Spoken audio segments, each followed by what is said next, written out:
Halo penikmat YouTube, ini video perdana kami yang akan bercerita sebuah film bernama Project Gutenberg dari daratan China, yang mana berkisah tentang kehidupan sepasang seniman dengan karya lukis yang diwarnai dengan penipuan, perampokan, dan pembunuhan. Nah, sebelum kita lanjut kisahnya, kami ingin menyampaikan bahwa ini merupakan video spoiler. Jadi, bagi yang tak menginginkan video ini bisa di skip. Dan inilah kisahnya.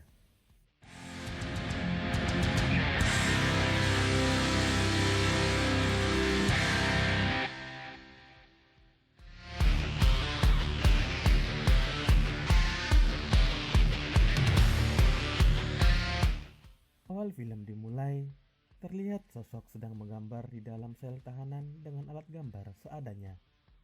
Lee namanya. Tak lama kemudian, Lee dijemput oleh Inspektur Ho ke tempat kepolisian Hong Kong untuk diinterogasi atas kasus pembunuhan 7 pengawal bank sentral di Kanada, kasus area segitiga emas, dan pembunuhan pemilik pabrik warna beserta pembunuhan satu keluarga. Semua tindak kejahatan tersebut diduga melibatkan sekelompok penipu kelas internasional. Dengan menunjukkan bukti berupa sebuah foto blur yang didapat dari kasus kejahatan di Kanada, dinyatakan dalam foto itu adalah Lee. Dengan menunjukkan foto, polisi menginginkan Lee untuk memberitahu identitas serta keberadaan Painter karena tak ada satupun negara di dunia ini mengetahui keaslian identitas dan keberadaan Painter. Perlu diketahui, Painter ini adalah seorang pemimpin kelompok kejahatan yang sedang dicari-cari oleh kepolisian Hong Kong. Dikarenakan Lee tidak memberi informasi apapun, kemudian dia dibawa menuju sel tahanan dan dipukul. Sama seperti sel tahanan lainnya, Lee di sini mendapat jatah makan dan minum. Namun tak lama kemudian, Lee tak sadarkan diri setelah menikmati santapannya. Dan terlihat ada polisi yang datang mengambil sampel DNA Lee dari berkas bercak darah dan rambut. Setelah semua sampel DNA terkumpul dan dianalisa oleh tim forensik, Lee kemudian dibawa kembali ke ruangan yang berisikan hasil analisa tim forensik sebagai bukti tindak kejahatan yang ia lakukan bersama Painter. Dia pun memberontak karena merasa dijebak oleh para polisi. Tak lama kemudian, datanglah sosok yang memberi jaminan untuk membebaskan Lee. Sosok tersebut adalah Yunman. Namun pihak kepolisian memberikan syarat bahwa Lee harus memberikan informasi tentang Painter terlebih dahulu, karena dia merupakan satu-satunya informan kunci atas tindak kejahatan yang dipimpin oleh Painter.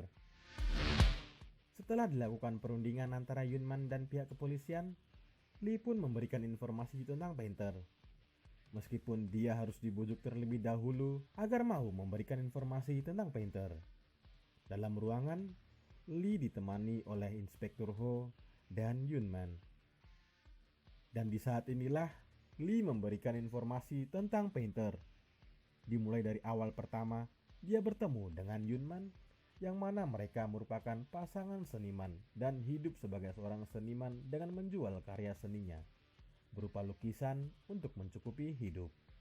Meskipun dalam perjalanan karir, mereka terdapat perbedaan, yang mana Lee berketerampilan untuk meniru karya lukis seniman ternama lain dan dijual kembali. Sedangkan Yunman melukis dan menjual karyanya sendiri. Di sisi lain, tanpa Lee sadari, lukisan Dürer, Night, Death, and Devil yang ia tiru dibeli oleh Painter seharga 50.000 US dollar. Asli deh mah, karya seni yang ditiru hampir sama persis, sampai harganya nggak ngotak. Asli mah. Oke lah, lanjut. Pada saat itulah Painter mulai mengamati Lee dan lukisan tiruan yang dikerjakannya. Hingga akhirnya, Yunman memamerkan karya lukisnya di Galeri Petrov. Painter pun datang di galeri tersebut. Dan inilah pertama kalinya Lee bertemu dengan Painter. Kemudian di hari berikutnya, Painter dan Lee berada di sebuah bar membicarakan lukisan palsu yang dikerjakannya. Di tengah percakapan, Painter mengatakan hal demikian.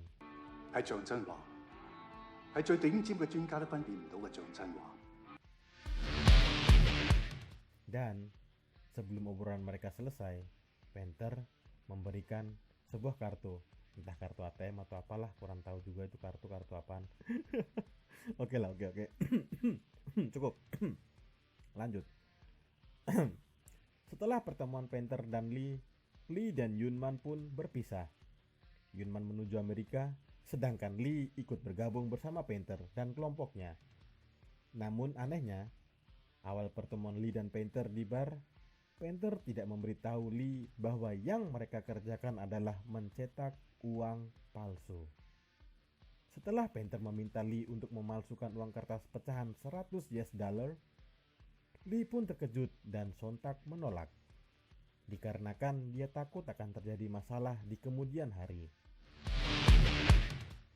Setelah ada perdebatan antara keduanya, yang akhirnya Lee pun ikut bersama Painter dan kelompok. Disinilah awal perjalanan Lee dan kelompok Painter memalsukan uang pecahan 100 US dollar dimulai. Dalam perjalanan memalsukan uang, Lee bersama kelompok Painter mulai memalsukan uang. Dengan cara menggambar ulang detail uang tersebut, Lee mulai memalsukannya. Hari demi hari dihabiskan untuk menggambar tiap detail uang kertas pecahan 100 US dollar. Pakar mah bebas, uang dipalsuin ini mah auto tajir. Ya, pakar gitulah. Udahlah, ayo lanjut. Setelah tiap detail uang ditiru, Lee dan kelompok Painter mulai membuat plat cetakan uang yang nantinya digunakan untuk memalsukan uang. Setelah plat cetakan selesai dikerjakan, mereka juga pergi membeli sebuah mesin cetak di tempat lelang barang bekas dan membeli 500 ton kertas untuk digunakan.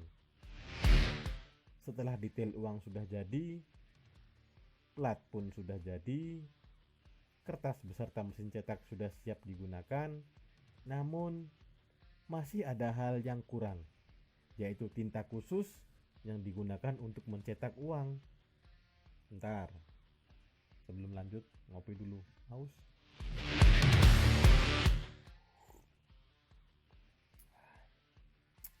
Yuk, lanjut.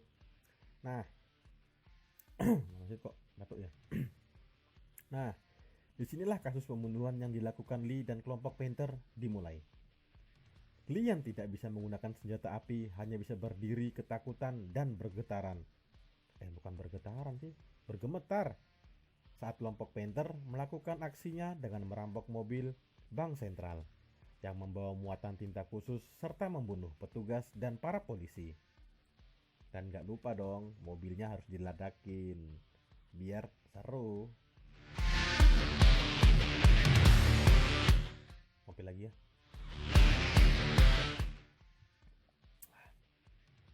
Usai kejadian di Kanada, Lee dan kelompok Painter mulai mencetak uang dan mengemasnya untuk siap diedarkan. Uang-uang palsu yang telah dicetak dan dikemas kemudian diedarkan di beberapa tempat tujuan seperti di Juarez, Havana, Bengaluru, Dublin, Paxe. Di tempat terakhir, segitiga emas yang dikuasai oleh sesosok jenderal, kasus pembunuhan selanjutnya pun terjadi di sini. Saat dimana Lee dan Painter pergi menghantarkan uang palsu ke lokasi tersebut, dan tak lama tempat yang terlihat seperti kamp militer tersebut diledakkan oleh Painter melalui bom yang diletakkan di dalam mobil yang mereka kendarai. Setelah kejadian itu, Painter mengetahui salah satu rekannya membelanjakan uang palsu tersebut untuk membeli barang antik di Kanada, yang akhirnya ia dibunuh oleh Painter. Tak lama kemudian, keluarganya pun dikabarkan tewas terbunuh. Karena dalam aturan kelompok painter dilarang untuk membelanjakan uang palsu tersebut. Apabila dilanggar, maka dibunuh merupakan hukumannya. Setelah rangkaian kejadian tersebut, Lee pun bersembunyi di Thailand bersama Shao Ching, wanita yang dia selamatkan saat kejadian di segitiga emas. Dalam persembunyian, Lee mengetahui bahwa painter masih hidup. Saat mengetahuinya, Lee bertujuan untuk menemuinya. Namun dalam perjalanan, Lee tertangkap oleh polisi Thailand. Pada akhir film, ternyata Lee dan Yunman merupakan rekan dalam melakukan rangkaian tindak kejahatan. Shao Ching melakukan operasi wajah sehingga wajahnya menyerupai Yunman. Sedangkan Yunman asli berada di daerah barat laut Cina. Mereka berdua pun mati di atas kapal yang mereka kendarai untuk menuju ke Filipina. Nah, itu dia tadi kisah hidup seorang seniman yang hidupnya diwarnai dengan kasus penipuan, perampokan, dan pembunuhan. Untuk para penikmat YouTube, semoga terhibur ya. Sampai jumpa di video-video lainnya. Bye-bye.